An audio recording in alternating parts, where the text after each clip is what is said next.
Mohon penerangan atau pencerahan Ustaz berkenaan satu hadis kisah Salman Al-Farisi membantah Umar berkenaan isu baju. Hadis ini digunakan oleh segelintir orang untuk menghalalkan, mengkritik dan menghentam pemerintah. Seseorang secara terbuka menghentam pemerintah secara terbuka. Dalam masa yang sama ada juga pendapat mengatakan hadis tersebut adalah hadis palsu. Benarkah begitu? Hadis ini hadis palsu. Hadis ini bertentangan dengan hadis-hadis yang sahih. Kita tidak boleh mengkritik pemerintah terang-terangan, tidak boleh. Sama sekali tidak boleh. Hadis ini adalah hadis palsu. Walaupun dikatakan ad-dinun nasiha. Qala liman qala lillah. Agama itu nasihat. Kita nak mengkritik bertujuan untuk nasihat, tetapi lillah, diambil daripada kitab Allah. Wali rasulihi, berpandu kepada kitab Rasulullah, yakni hadis-hadis sahih. Untuk siapa? Untuk a'immatul muslimin wa ammatihim. Okey. Allah memberi garis bagaimana menasihati pemerintah. Dan Rasulullah SAW juga memberi garis bagaimana menasihati pemerintah, bukan sembarangan. Ya? Hadis yang digunakan oleh sebahagian orang yang mana bila Umar bin Khattab dilantik, Umar bin Khattab radhiyallahu anhu dilantik sebagai khalifah, maka Umar memakai bajunya agak panjang sedikit, seolah-olah diisbal. Tahu isbal? Tahu isbal? Yang menutup buku lali. Sedangkan Umar paling tegas orang isbal. Umar paling pantang orang isbal. Rupanya setelah dia dilantik jadi khalifah, dia tak ada baju. Tak ada baju. Maka dipinjam baju anaknya Abdullah. Sebab baju Umar, kata orang sekarang, macam dam. Tahu dam? Tampal-tampal. Itu khalifah, itu pembesar. Nak dilantik menjadi seorang khalifah tak punya baju, maka dipinjam. Bagaimanapun hadis ini tidak sahih. Hadis ini tidak sahih. Maka hadis ini tidak dijadikan hujah untuk membolehkan mengkritik pemerintah. Tidak boleh. Tidak boleh, ya, insya-Allah. Okey. Adapun cara kita mengkritik pemerintah, saya ada menulis satu buku, ya, sikap ahli sunnah wal jamaah terhadap pemerintah. Okey, saya ambil sedikit sebab saya tadi diberitahu awal-awal katanya kita bukan di sini, di tempat lain. Saya diminta supaya memberi penjelasan tentang sikap ahli sunnah wal jamaah terhadap pemerintah, gitulah maksudnya. Jadi saya kebetulan ada buku ni, boleh saya baca sedikit supaya jadi panduan kepada kita, insya-Allah. Okey. Ada sebuah hadis. Hadis ini adalah hadis Bukhari. Lihat, ya.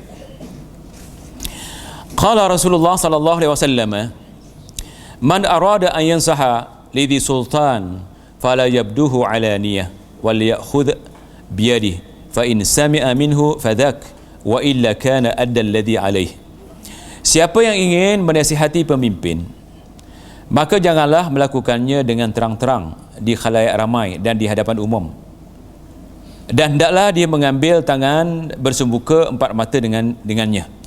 Jika pemimpin itu mahu mendengar, maka itulah yang diinginkan, dan jika tidak mahu mendengar, dia telah menunaikan kewajipannya.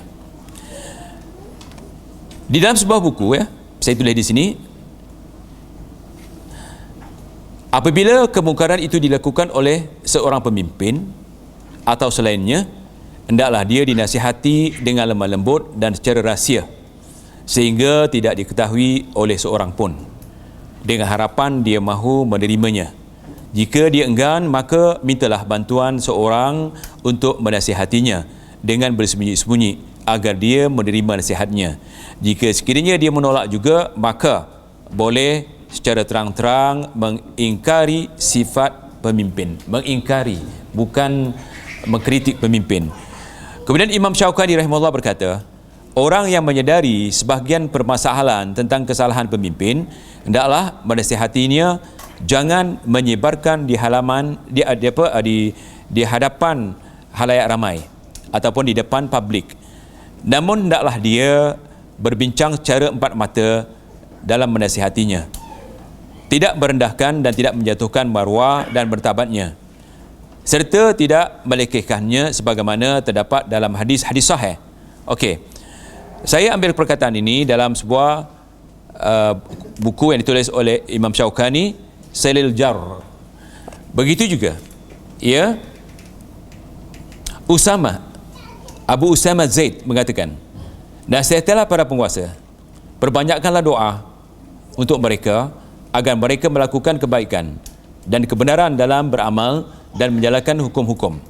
Sesungguhnya jika mereka baik, maka akan baiklah rakyat. Hati-hatilah kamu, jangan sampai kamu mendoakan keburukan dan melaknat mereka, kerana yang demikian hanya akan menambah kerosakan keadaan orang-orang Islam. Tetapi mintalah ampunan kepada Allah untuk penguasa, yakni pemerintah yang zalim. Semoga mereka meninggalkan perbuatan yang tidak baik, kemudian dihilangkanlah musibah dari kaum muslimin. Saya baca sedikit lagi, minta maaf sebab ini perlu penjelasan. Saya baca maknanya, sebuah hadis, sesungguhnya manusia itu apabila mereka melihat kezaliman dan mereka tidak mencegah dengan tangan, maka dibimbangkan Allah akan menyiksa mereka keseluruhannya. Okey, kadang-kadang hadis ini digunakan oleh sebagian orang terhadap pemimpin. Artinya kalau pemimpin buat kezaliman, kalau kita tak tegah, maka kezaliman itu akan menyeluruh. Okey. Berkata Ibn Abil Izz rahimahullah, sesungguhnya Al-Quran dan As-Sunnah telah menunjukkan atas kewajipan menasihati pemerintah, dengan seterusnya taat kepada pemerintah selama dia tidak memerintah agar melakukan kemaksiatan. Artinya kita taat kepada pemerintah selagi dia tak suruh kita buat maksiat. Kalau ada suruh buat maksiat, kita tak boleh taat. Ada ayat la ta'ata li makhluqin fi ma'siyatillah, jangan taat kepada makhluk dalam maksiat kepada Allah Subhanahu wa taala. Tapi digunakan ayat ini oleh beliau, kalau pemimpin sudah buat kejahatan jangan taat, kita lawan dia. Bukan macam tu. Disuruh kalau pemimpin menyuruh kita buat maksiat baru jangan taat. Sekali lagi dia buat maksiat, itu urusan dia. Ya, kalau nasihat hendaklah rahsia. Seterusnya cuba lihat. Minta maaf ya tuan-tuan, saya jangan ditujukan ini kepada siapa-siapa. Jangan ditujukan kepada siapa. Saya cakap ikhlas ni. Sebab soalan tadi berkaitan dengan pemimpin. Ini sangat berat. Okey, firman Allah, atiullah wa atiur rasulah ulil amri minkum. Taatlah kepada Allah, taatlah kepada Rasul dan pemimpin. Lihat dia. Ibn Nahas mengatakan, apabila menafsirkan ayat ini, dalam masalah mendengar dan masalah menegur penguasa yang pemimpin, pendapat yang benar ialah melakukan secara individu, bukan di hadapan publik. Bahkan amat baik jika tegurannya secara rahsia atau menasihatinya dengan cara sembunyi-sembunyi tanpa ada pihak yang ketiga. Kita boleh lihat rujukan ini dalam banyak buku. Di antaranya dalam kitab Tanbih Al-Ghafilin. Buku ini digunakan oleh pondok-pondok. Lihat, Tanbihul Ghafilin. Begitu juga telah berkata Muhammad bin Al-Husain Al-Ajuri rahimahullah sebagai peringatan kepada puak Khawarij.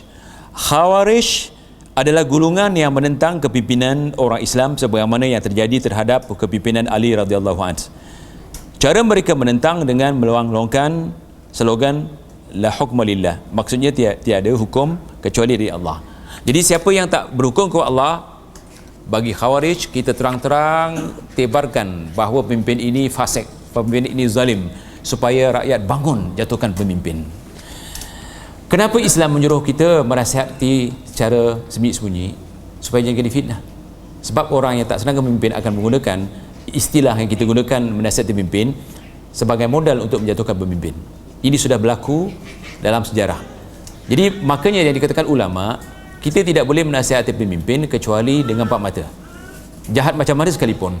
Dan dalam buku ini terlalu banyak nukilan-nukilan daripada ulama yang melarang kita menasihati pemimpin atau mengkritik pemimpin terang-terangan, sebab boleh jadi fitnah. Boleh jadi fitnah. Okey, saya ambil sedikit lagi.